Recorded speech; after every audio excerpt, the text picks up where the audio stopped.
नमस्कार, अब उजाला.com देख रहे हैं आप। आपके साथ मैं हूं सुमित चौधरी। बंगाल में जिस तरह पहली बार बीजेपी की बड़ी जीत ऐतिहासिक रही, वैसे ही खास और ऐतिहासिक रहा बंगाल में बीजेपी के पहले सीएम शुवेंदु अधिकारी का शपथ ग्रहण। शुवेंदु अधिकारी के साथ 4 और विधायकों ने मंत्री पद की शपथ ली, जिसमें अग्निमित्रा पॉल और दिलीप घोष के साथ खास रहा खुदीराम टूडू का शपथ ग्रहण।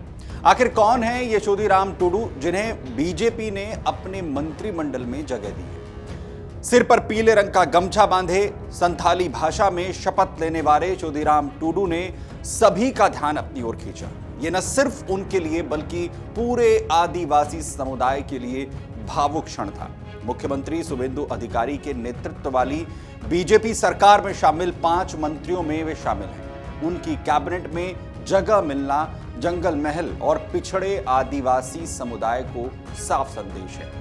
खुदीराम टूडू रानीबंद एसटी सीट से बैंकोरा जिले के जंगल महल क्षेत्र से जीत कर आए हैं, जो एक प्रमुख आदिवासी इलाका है। अपने क्षेत्र में मास्तरम शाही के नाम से पहचाने जाने वाले खुदीराम टूडू पेशे से शिक्षक हैं। उन्होंने 1996 से बंगाली विषय पढ़ाना शुरू किया था और सरकारी सहायता प्राप्त स्कूल में बच्चों को शिक्षा देने का उन्होंने काम किया। शिक्षा के साथ साथ उन्होंने समाज सेवा को भी अपनाया और आदिवासी समुदाय के बीच अपनी मजबूत पहचान बनाई। उन्होंने भारत जकात मांझी परगना महल जैसे सामाजिक संगठन से जुड़कर आदिवासी समाज की परंपरा, संस्कृति, शिक्षा और अधिकारों के लिए भी काम किया। संथाली भाषा और संस्कृति के संरक्षण में उनकी भूमिका काफी अहम मानी जाती है और यही वजह है कि आदिवासी इलाकों में उनकी गहरी पकड़ और लोकप्रियता देखने को मिलती है। अगर उनके राजनीतिक सफर की बात करें तो शुरुआत सामाजिक कार्यकर्ता और शिक्षक के तौर पर की। आदिवासी अधिकारों, संथाली भाषा, संस्कृति और जंगल महल के विकास के मुद्दों पर वो सक्रिय रहते हुए धीरे धीरे राजनीति में आगे बढ़े। 2010 के दशक के मध्य में बीजेपी ने जंगल महल में अपने संगठन को मजबूत करना शुरू किया था, खासकर एसटी मोर्चा के जरिए। और इसी दौरान खुदीराम टूडू भाजपा से जुड़े और जल्द ही पश्चिम बंगाल भाजपा एसटी मोर्चा के प्रमुख बनाए गए। बाद में वो राष्ट्रीय स्तर पर भी एसटी मोर्चा के सचिव बने। चुनावी राजनीति में उनका सफर आसान नहीं रहा। 2016 में उन्होंने पहली बार रानीबंद एसटी सीट से चुनाव लड़ा, लेकिन हार का सामना करना पड़ा। 2021 में फिर मैदान में उतरे, तब भी जीत नहीं मिली। लेकिन 2026 में तीसरी बार चुनाव लड़ते हुए उन्होंने भारी अंतर से जीत हासिल की और अब मंत्री पद तक पहुंचे हैं। दरअसल बंगाल में भाजपा की रणनीति पिछले कुछ सालों में लगातार बदली है। पहले पार्टी ने हिंदुत्व और राम मंदिर जैसे मुद्दों के जरिए शहरी और ग्रामीण हिंदू वोट बैंक को साधा, फिर मतवा और अन्य पिछड़े समुदायों पर फोकस किया और अब आदिवासी जनजातीय समाज को अपने साथ जोड़ने में जोर लगाया है।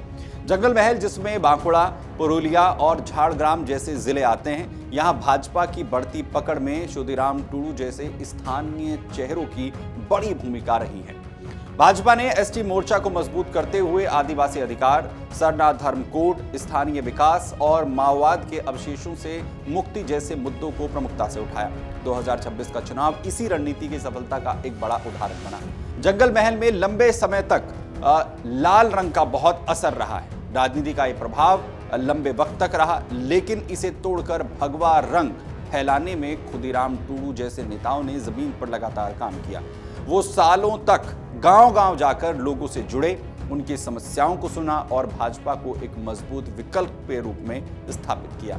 खुदीराम टूडू की नियुक्ति सिर्फ एक मंत्री पद नहीं, बल्कि बंगाल की राजनीति में एक बड़े बदलाव का भी संकेत माना जा रहा है। पहली बार बीजेपी सरकार में आदिवासी समुदाय को कैबिनेट स्तर पर सीधा प्रतिनिधित्व मिला है और इससे जंगल महल के लोगों में एक नई उम्मीद जगी है। सड़क, बिजली, शिक्षा, स्वास्थ्य, पर्यटन और रोजगार जैसे मुद्दों पर अब तेजी से काम होने की संभावना है। साथ ही माओवाद से प्रभावित रहे इस पूरे इलाके में स्थायी शांति और विकास की नई कहानी लिखने की दिशा में भी ये बड़ा कदम माना जा रहा है और खुदीराम टूडू उसका चेहरा है। अगर आप ये वीडियो YouTube पर देख रहे हैं तो हमारे चैनल को सब्सक्राइब कर बेल आइकन दबाएं और Facebook पर देख रहे हैं तो हमारे पेज को लाइक करें।